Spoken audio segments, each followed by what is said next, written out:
तन नीचे कल छोटे तन एक रेट नीचे कल बाबू एक नोट नीचे कल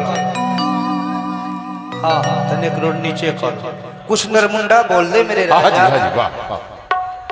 मोहब्बत की बात आती है साहब। अब तू अकेले खाली आओ। मोहब्बत की बात आती है साहब तो कहना चाहूंगा इसका लेवल उठा दीजिए। आइए कहना है मित्रों कि हम वो दीवाने हैं जो ताजी हवा लेते हैं। मोहब्बत की बात प्रमोद प्रेमी यादव जी ने कहा मोहब्बत ऐसी चीज है कि ना जीने देती है ना मरने देती है साहब। जिसको यह रोग लग जाए वो इंसान जिंदा लाश बन के रह जाता है।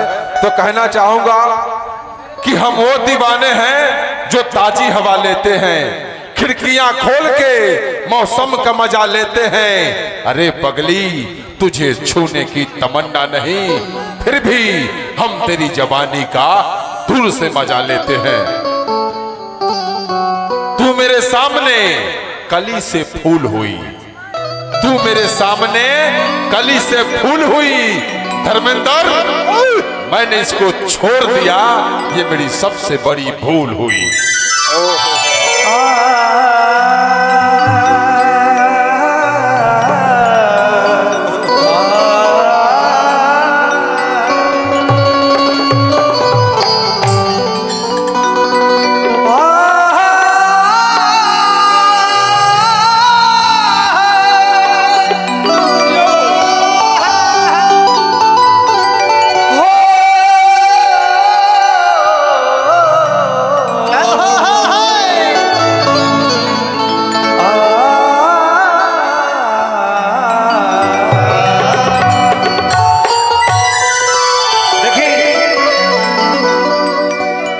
प्रदेश में आ पत्नी घर में बाड़ी आ बड़ी वियोग से साहब होली के महीना में सबके घरे लोग चल आइल बा।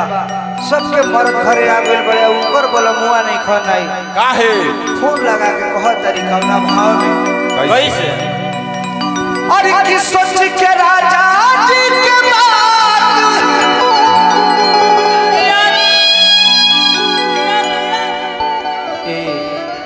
सैया जी कहो हो देखा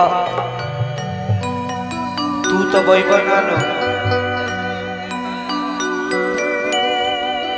अगर तू ना अइब तो जनिहा कि हमार मरले मुंह देखा कि सोच के राजा जी के बात याद आवे दिन रात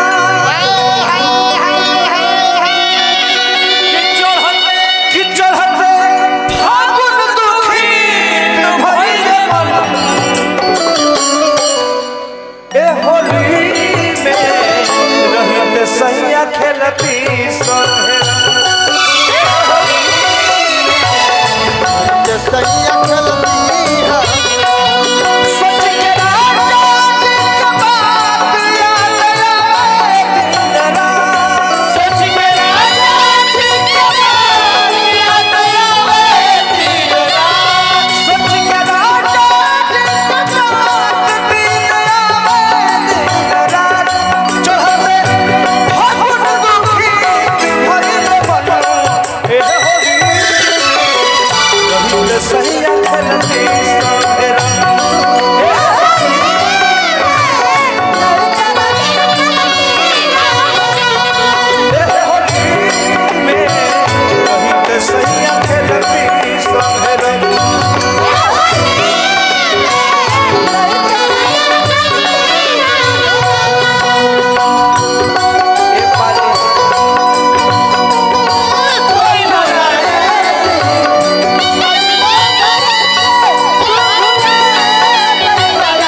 सभी ई रात कट जाता तो दिन नहीं खे कटत आ दिन कट जाता तो रात नहीं खे कटत सैया बिना सैया सुनो रात कैसे काटी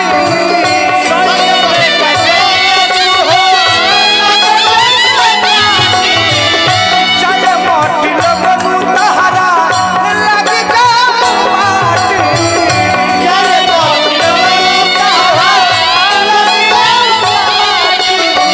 कि चल मोटी लगनु तहरा लग जा माटी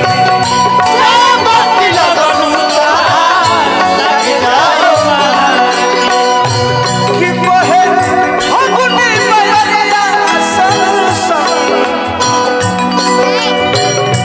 कि कोहे फगुनी बयरिया संग संग ए होली में रही तो सैया खलती संगे रहो ए होली में सैया खलती संगे रहो